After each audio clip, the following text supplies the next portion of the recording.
Welcome to The Secrets of Success.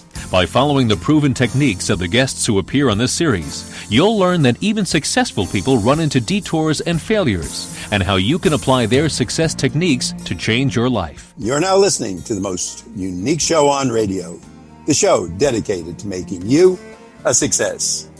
Do you know the new rules for working remotely? Maybe Wayne Turmel can help. Wayne, thanks for being with us today. Thanks for inviting me, man. Wayne, how did you turn out to write the perfect book at the perfect time, working remotely?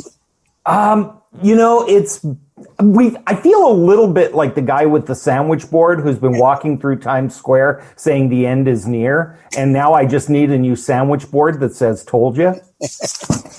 That's perfect. I think that should be on the front of the book.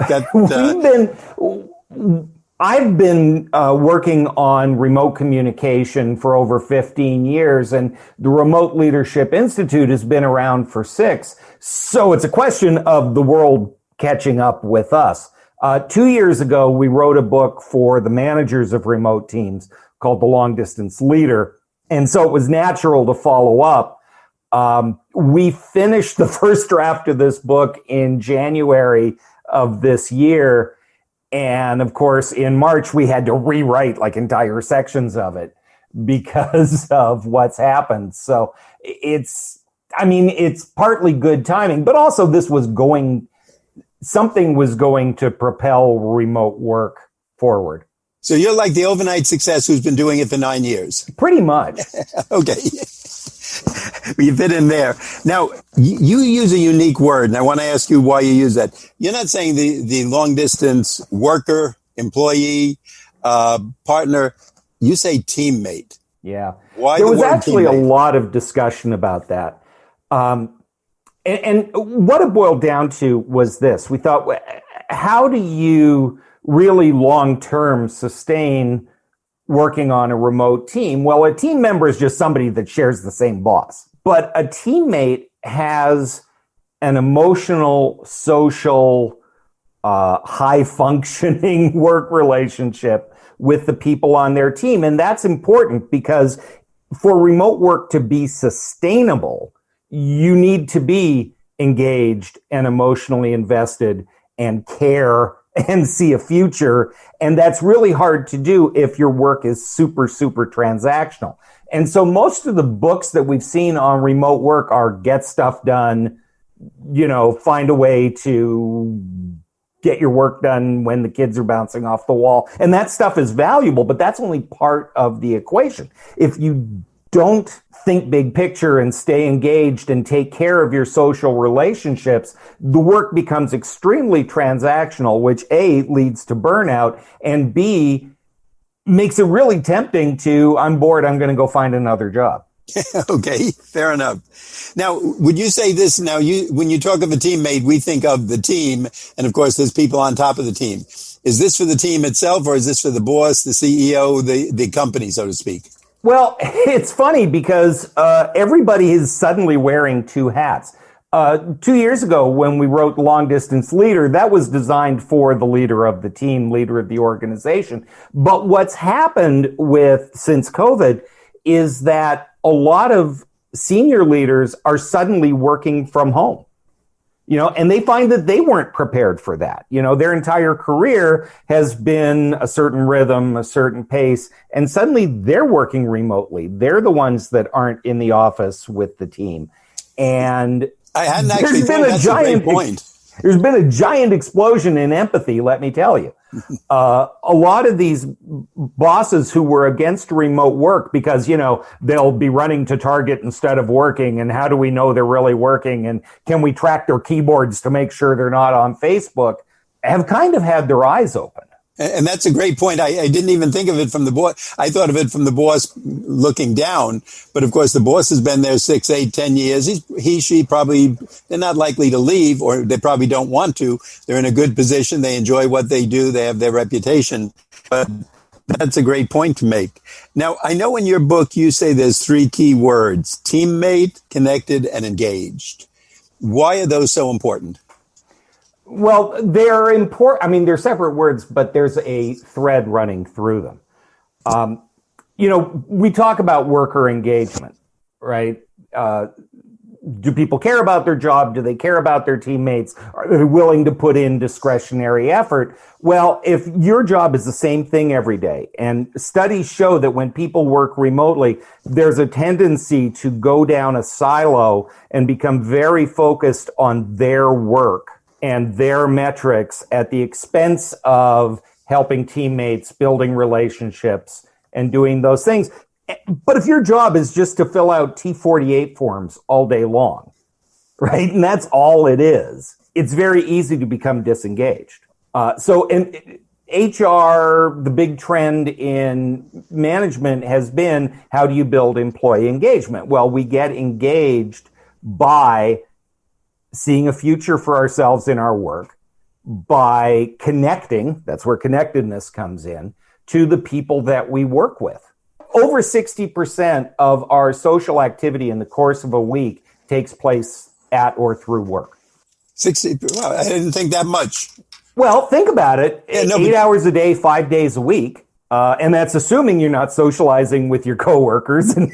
Right. No, as you made me think of it, which is good. That's what your book is about. So, well, suddenly, right, I'm working in my little space, whether I have an office or the north end of the dining room table, and I'm not having that social connection, which keeps me happy and sane and having fun and getting work done. And it's not that I'm suddenly hate my coworkers. It's that we don't have that everyday casual interaction that's just kind of in the air. So engagement is critical. Engagement happens through connectedness. Now, right? And then there's the idea of being more than just an individual cog in the machine and one person who answers to the same manager as everybody else, but being a true teammate. Now, Wayne, you brought this up, and I think it's another great point. How do I keep from being invisible? I get a job, and you say I'm filling out the T48 forms, and maybe that's the starting point, whatever that is. So I do my business, but I do it all day, and I want to impress the boss, but I'm not given a chance to show my personality, innovation, creativity, etc. Yeah, one of the things that I'm really proud of in this book is it introduces a concept which I think the best concepts are the ones that it exists, but there wasn't a word for it. And I think we've finally kind of nailed it with what we call ethical visibility. Ooh, good. Another good one. Which is, we have been taught that the work will speak for itself. The work will speak for itself. And if you do a good job, you'll be rewarded and people will recognize your hard work. And that's never been 100% true. But now when you are literally out of sight and out of mind, how do you stay on your boss's radar? I mean, one of the problems with being a remote manager is it's really easy to focus on the problem children. And, Bill is getting his work done, so I'm not going to worry about him, right? Well, now exactly. Bill feels like the manager doesn't care about him, isn't giving him any attention. He's not getting any reward and recognition. So how does Bill do that? Well, you maintain ethical visibility, and we call it ethical because it's not showboating. It's not look at me. It's not naked ambition, but it's how do you, in the work that you do every day, help the team, your manager, the organization, remember that you exist and that you are adding value and that you are interested in a long-term career, employment, whatever. And it's simple things like, are you participating in meetings? Or do you log on and go answer your email? Right? Because how else are they going to know what you bring to the table if you're not contributing to the team? If your team has discussions in Slack or Microsoft Teams or whatever you're using, are you contributing to those discussions? When your teammate is struggling, are you reaching out? Right? Those things, by adding value, by thinking about the team, by not making it you are maintaining your visibility. You are establishing yourself as somebody who brings value and wants to be there, and you're not being a jerk about it. Watch how I use that for the next lead-in. Right now, I'm going to tell our audience who they're listening to. You're listening to The Secrets of Success on the voice of Nassau Community College, 90.3 WHPC. I'm your host, Bill Horan, and today our guest is Wayne Turmel. He's the author of The Long Distance Teammate. How did I do? Not bad, bro. Did I get all the points in? Okay. Wayne, before we move on, go into other questions, because there's so much I want to know from you. Where can we get your book? And is there a website where we could find out more information before we even get the book? Yeah. First of all, there is a website, longdistanceteammate.com. It will be long active by the time this airs. And we'll have special features and things about the book. You can purchase the book anywhere that you buy books, Amazon, Barnes & Noble, as you wish. As I said, you're the man in the right time, right place. So that The Long Distance Teammate has to be the perfect book for this time point in history. Well, just to give you an idea of how right time, right place, the publishing industry moves incredibly slow. I mean, we've been very frustrated. We've wanted this book out for 6 months, and they said, no, it's scheduled for January. But the audiobook was available in August because of the demand for this. Well, either way, whatever anybody likes, we urge them to either get the hard copy or the audiobook of The Long Distance Teammate. Now, Wayne, you being the expert, can you give us some rules? Some of us are looking for jobs now, or maybe we're caught in that we're in the middle. There's people under us, people above. Should we stay? Should we do? What makes us a better participant, better teammate? Well, we have done a lot of talking and digging and trying to find this out. And we've come up with what we call the 3 Ps of remote work. Being good consultant weasels, you have to have a model and love it, whatever. Love it. But it's the 3 Ps. And those 3 Ps are productivity, proactivity, and potential. So productivity is pretty self-explanatory, right? Can you be left alone to do your work? But it's more than just, am I getting my work done? Because that's that rabbit hole we talked about.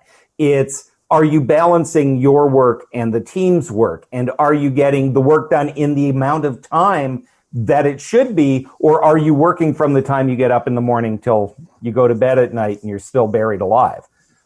Productivity is managing your time. But productivity is kind of the base of the whole thing, right? If you're not being productive, if you're not getting the right work done, you're not going to have that job very long. What starts to make it more engaging, what starts to make it more important are things like proactivity. And a lot of people think proactivity is if something needs to be done, you do it without being told, which is true. But it's also things like, am I reaching out to my teammates to maintain those relationships? Am I taking the time to have good conversations with my teammates rather than, hey, where's that report you owe me? Right? It's really easy for remote work to become extremely transactional. And then you are not building the relationships. You are excluding certain members of the team because they can't help you right now. So why would I talk to them? So proactivity is if one of my teammates is struggling, am I willing to reach out? And that was identified in our research as the most important factor to managers for the success of a true teammate is, are they proactive about reaching out, offering assistance, saying what they want, right? If you want to be a member of this new project team or you're really fascinated by something, I can't read your mind. Are you proactive in saying, yes, I want to do that, or I want to help, or whatever? And then the 3rd P is potential, which is thinking about the long-term implications of your work. So I can send you a nasty email saying, hey, where's that report you owe me? But what's that going to mean for the next time I have to interact with you? Right? Right now, I'm away from the office. I don't have to deal with office politics. It's blissfully wonderful not to be in the cube farm, but I no longer know what's going on. I don't hear about the job openings. I don't know when there's an opportunity to take a class. So by going down that rabbit hole and saying, oh, great, I'm avoiding office politics, I have no peripheral vision to what's going on. And therefore, again, everything becomes extremely one day at a time. and I'm not taking a big picture view of either my work or my own career. And I think, Wayne, you pointed out something that I've always had as a separate rule. Working hard is not the same as being productive. We can work very hard, but we may not, as you said, if we're filling out the form T48 all day for the company, but there's a mistake on it, and we filled out 400 of them this week. Maybe Monday morning it would have been good if we noted that there was a mistake and changed it before we did the 400 incorrect ones. Yeah, it's really, really easy to mistake activity for productivity. And frankly, our bosses set it up that way. I mean, when we live in the cube farm, how do they judge whether somebody's a good employee? They're there before 9 and they don't leave till 5 and their butt's in that seat all day. So obviously they're a hard worker. Well, that's nonsense. We all know people who are perfectly punctual and completely useless, but they're measuring activity. The people when COVID first hit who can we put keyboard monitors on their computers to know whether or not they're on Facebook or whatever? Well, you can. It's incredibly disheartening. It sends a really bad message and it's frankly fascist, but you can do it. Doesn't mean that you should, because if somebody can get their work done, depending on the type of work, but if my job is to get a report to you every Friday, and I do that at 9 o'clock after the kids are in bed because I've got, a life that I need to live while I'm home, as long as the work is getting done and the team is interacting and you're getting answers to your questions, why do you care if I am away from my computer at 1 o'clock to make a target run?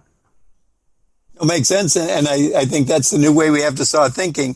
I was going to ask you, is there if we see a football game, we love to see the team come out of the tunnel and they're going to knock over a U.S. Army tank if it's in the way. It doesn't matter. They're so pumped up and revved up. Is there a new mindset now that we're teammates? Do we think of ourselves as a gig worker, a project worker, a coworker, or, I think you know where I'm going with this. Mentally, how do we picture ourselves? I think it's important to remember that we've always been able to make remote work, right? Genghis Khan ruled half the world and never held a WebEx meeting. And Julius Caesar did great out in the field. It's when he went back to the home office that things went sideways. So we need to think of ourselves as a team. Are we working together to a common goal to achieve the same things? Do we enjoy each other's company? Are we working together and communicating at a very high level? That's the thing, right? Is your team defined by where you work, or is it defined by the work that you do and that you share a vision and a purpose and a way of working that engages everybody? I guess this is a new mindset also for the boss, because he or she has to filter that down. It's not just filling out 300 forms. It's making sure they're right and they're relevant, because what was relevant 3 months ago, maybe we need some new questions or new answers or new material. That's one of the things that definitely has to change. Is very little. That's not true. Lots happens by accident and without thinking about it. The problem is it's seldom good. You have to be much more intentional about, is the team working together the way we want them to? Are people maintaining relationships, or is everything going through the boss? Right? It becomes like kindergarten. Hey, would you give this note to Sally?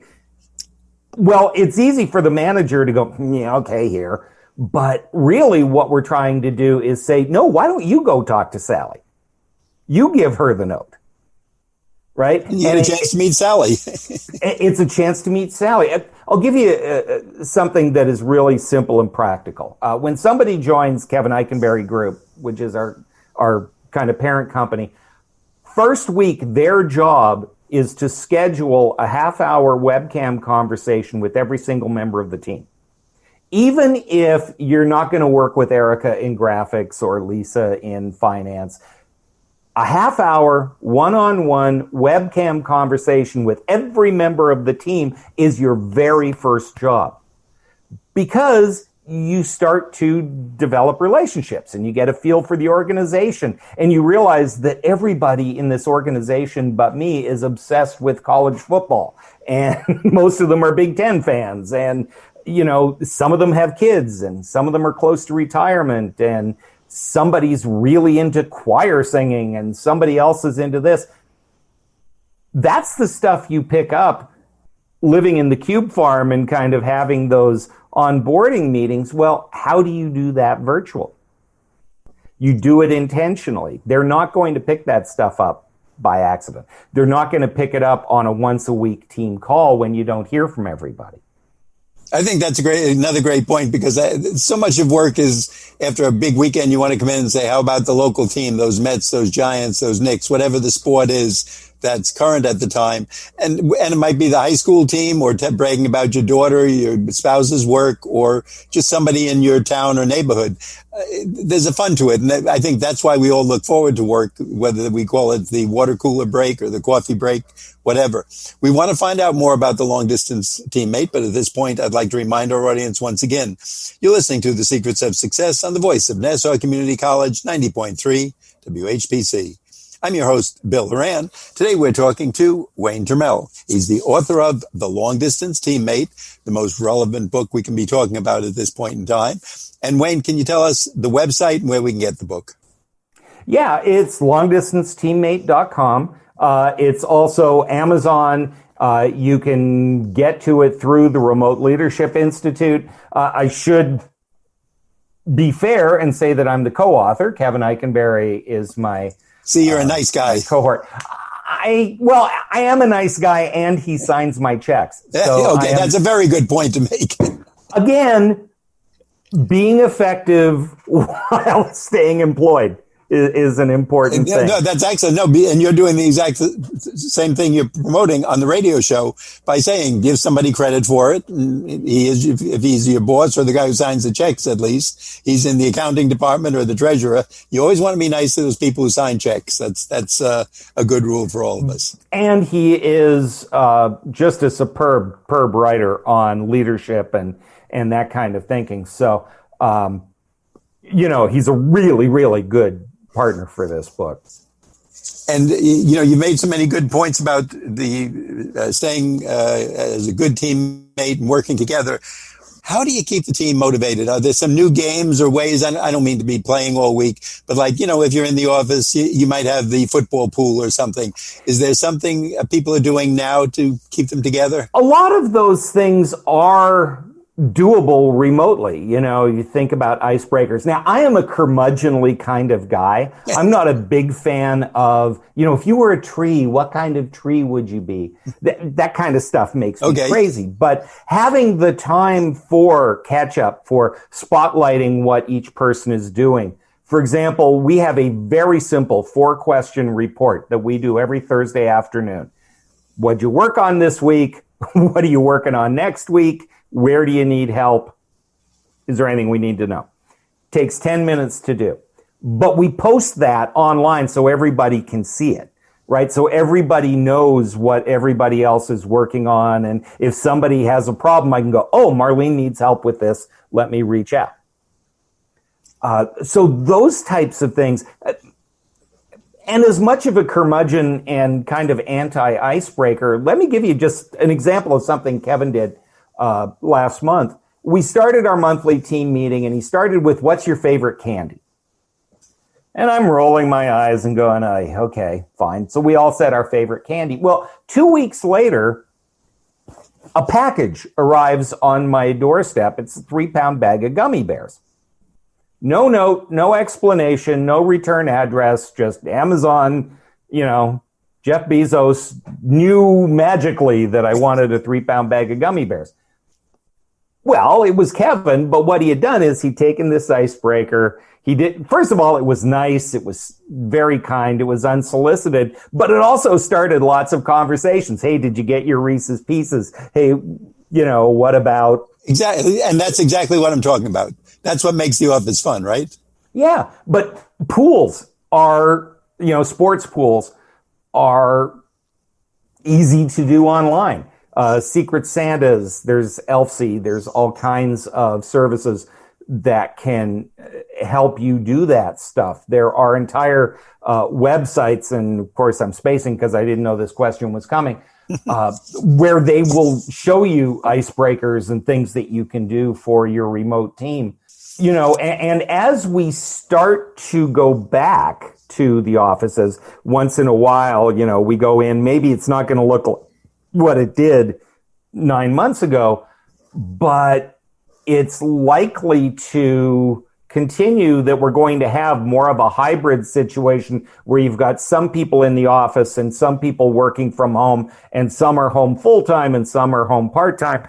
And it's going to be more important than ever that we intentionally, mindfully create those opportunities to socialize and engage and work together and appreciate what everybody brings to the team. Because if we don't do it on purpose, you're going to start to splinter. There's the home team, and there's the people that work from home, and there's people in the office, and you know what suck-ups they are. And the people who work from home have it made because they don't have to fight the traffic and they get to work in their pajamas. And you start to, I'm only going to talk to Bob because Bob answers my questions and I like talking to him, and I don't care about Alice, so I'm not reaching out to Alice unless I have to.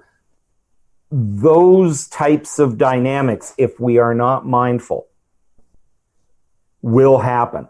You've talked to 8,000 people over the course of this show, and you hear about culture. Well, culture is just an HR term for this is how we do it here. Wayne, I'm sorry. Before we have to wrap up today, this has been so interesting and such a new world to me. I just, again, want our audience to know our guest has been Wayne Turmel. He's the author of The Long Distance Teammate. Wayne, tell us the website where we can go to.